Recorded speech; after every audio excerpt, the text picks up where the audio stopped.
Deus faz surpresas na vida da gente. Eu creio que Deus pode fazer, chegar para alguém, e assim diz o Senhor, e falar pessoalmente, trazer uma mensagem da parte de Deus. Eu creio nisso. Eu nunca tive uma experiência assim de alguém chegar para mim. Mas eu sempre tive a convicção de que Deus estava me dirigindo. Sempre me dirigindo. Deus gosta de fazer surpresas para mim. Eu nunca sei mais ou menos, nunca sei para onde está indo. Mas eu estou nas mãos dele e graças a Deus o que ele tem feito sempre tem sido muito bom. Nunca pensei em escrever. O André falou que eu sou mais de colocar a mão na massa, de fazer. E escrever implica a gente ficar sentadinho ali, pensando, escrevendo. Mas realmente, alguns almoços ali, ele, o Lucas, a Deise, a Camila, me incentivando a escrever. E então eu comecei a pensar nisso. Mas na realidade isso veio depois de uma experiência que eu tive. Alguns anos atrás eu fui tomar um café de pastores. E nesse café de pastores veio um pastor de São Paulo, eu creio que alguns pastores aqui talvez até estivessem, eu acho que o Álvaro estava nesse café. A gente foi tomar o café e esse pastor, ele contou o tamanho da igreja, quantos membros, quanto que arrecadava, e foi falando, né, das grandiosidades. E a certa altura ele falou, olha, pastor, se a sua igreja não cresce, o problema é você. Melhor coisa que tem é pegar a sua mala e ir embora. E eu, maroto, peguei minha mala e fui embora. Fui embora, mas eu fui e olhei que ali tinham vários colegas que são sérios, fazem com seriedade o ministério, mas são pastores de igrejas pequenas. Eu creio que quem dá o crescimento é Deus, não é? A gente tem que fazer a parte da gente, o dever de casa, com seriedade, mas o crescimento quem dá é Deus. E eu senti um amor por aqueles pastores que estavam ali, sérios, e ter que ouvir isso. E eu senti no coração, então, de compartilhar um pouco com eles. Não um pastor que nunca foi pastor de uma mega igreja, nunca foi preletor de grandes congressos, nunca tinha escrito um livro, mas eu senti no coração de compartilhar. Eu tenho um amor muito grande para com pastores. Eu estou sempre chamando colegas para tomar café, para conversar, para acompanhar, porque o que eu sinto é o seguinte, quando dói, permitam-me, desculpe minha expressão, mas quando dói a barriga de um membro, eles correm para o pastor. E pastor também tem dor de barriga. Tem hora que passa alguma situação, e para quem que ele corre? Para quem que ele corre? Então eu tenho no meu coração, quando eu ficar velhinho, daqui a muitos anos, de ser aquele pastor assim, poxa vida, eu estou com um problema, eu precisava conversar. Vou conversar lá com o pastor Noidi. Né? De ser aquele... Quando eu estava fazendo o seminário, eu tive que fazer uma entrevista com um velho pastor da IPI, chamava-se Jorge Bertolazzo Stella.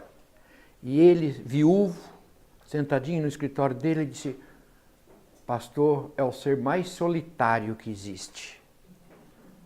Mais solitário. Né? Então, eu senti o desejo de me dedicar um pouco aos pastores. Não é um livro com preocupação teológica. Ele entra na categoria de teologia... O que deu? Qual que é mesmo? Teologia prática. Teologia prática. Então, eu tenho um sonho. Eu gostaria que esse livro chegasse... Vocês que estão aqui são privilegiados. Vocês têm livros, vocês fazem cursos, graças a Deus. Mas quando eu era secretário executivo da IPI, eu viajei e preguei quase que em todas as IPIs do Brasil.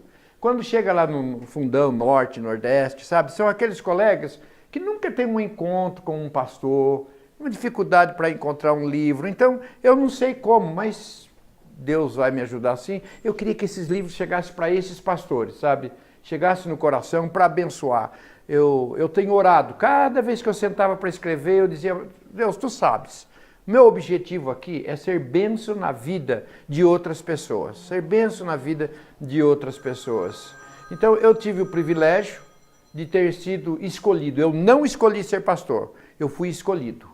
Eu fui escolhido por Deus, e é isso. Há algum tempo atrás eu estava viajando com um irmão, ele perguntou, pastor, o senhor já pensou em deixar o ministério? Eu falei, muitas vezes. Só que não é uma questão de eu deixar, eu fui escolhido, eu fui chamado. E além do mais, eu fui consagrado. Eu estava com poucos meses de idade, a minha mãe quis mostrar o filhão para a irmã dela, lá em Mandaguari. Nós morávamos em Cândido do Mota, estado de São Paulo, e naquele tempo toda estrada de terra, tinha que atravessar a balsa.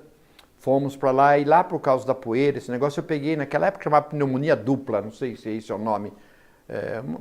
E aí levou para o médico falou, olha, pode levar para casa, não tem mais nada para fazer porque a criança não vai sobreviver.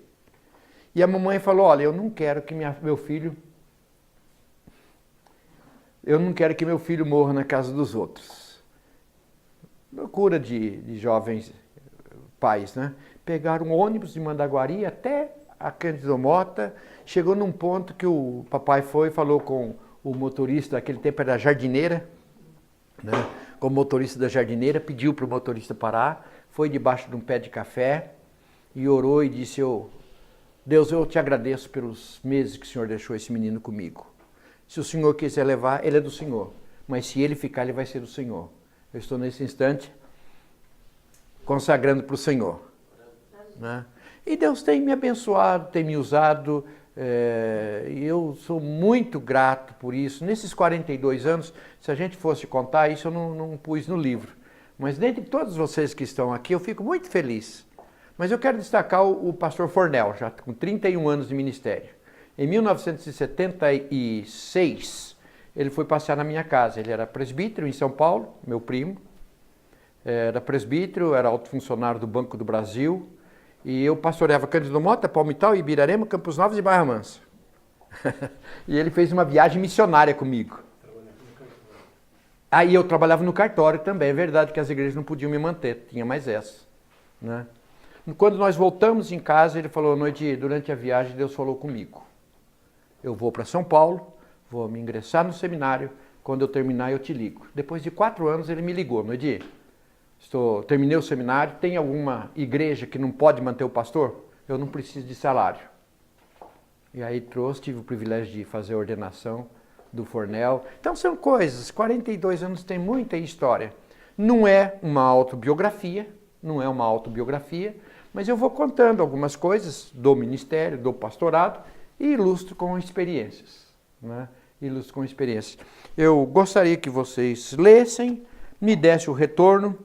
Gostando, passa para outros e incentiva para adquirir mesmo, chegando da mão dos pastores. Se não gostar, fiquem quietinhos, tá bom? Não gostar, não precisa falar nada, né? Mas se gostarem, indicar para outros pastores. E se alguém sentir no coração, não fiz. Meu sustento vem da igreja, eu sou pastor, né? E meu objetivo é que esse livro abençoe muita gente. Cada vez que eu sentava para escrever, eu pedi para algumas apresentações, vocês vão ler, mas é minha cara. Eu gostei das apresentações, uma delas foi o reverendo Cá, que é o diretor do seminário, que ela mexeu comigo. Não vou contar o livro, mas ele disse, você já tomou um café com o pastor Noedi? Se você tomou café, você sabe o que eu estou falando. Se não tomou, é simples. Pega uma xícara de café, abre o livro que você vai ouvir falando. Então o livro é minha cara, é meu jeito, não é um livro, eu não sou um teólogo. Esses cursos todos que o André falou, eu fiz buscando melhor servir ao Senhor. Mas o que eu gosto mesmo é de estar com gente que está com a igreja, de servir ao Senhor, né? Essa é a minha paixão. Uma das coisas que eu trato aqui é o seguinte, quem não gosta de gente, não serve para ser pastor. Pastor é gente, não é gabinete. Gosto de ler, posso estar lendo o que for. Alguém telefonou, estou levantando, estou indo. Então é isso, né? Gostaria que vocês lessem, dessem para mim o retorno e ajudassem a abençoar outras pessoas. Eu gostaria de antes de abrir ali, eu gostaria do primeiro livro, de entregar este primeiro livro com uma dedicatória à minha amada Deise, companheira de lutas e conquistas, minha eterna gratidão. Campinas, 9 de junho de 2017. O último capítulo é dela, viu? Obrigado. Ela leu mais do que eu. vou ter que ler pela enésima vez. Presente do Dia dos Namorados. Olha aí. Vou ficar o dia inteiro recolhida. Aos filhos André e Camila, grandes incentivadores e apoiadores do meu ministério. Para mim, meu ministério faz sentido e é um privilégio poder, nos 42 anos, ouvir o que ouvimos aqui. E o André e a Camila, grandes incentivadores e apoiadores. Eu tive uma crise, uma ocasião, e todos os pastores aqui sabem o que é isso. E eu fiquei 3 dias chorando. Meu sogro estava em casa e ele veio despedir-se de mim, eu cobri o lençol porque eu estava com o olho inchado. Sabe aquela sensação que o ministério tinha acabado? Aí o André, a Camila e o Lucas chegaram ali na beira da cama e falaram, pai, onde o senhor for, o que o senhor for fazer, o senhor tem 3 ovelhas. Aí no domingo foi almoçar em casa o Pedro, pai da Camila, a Silvana e o Daniel.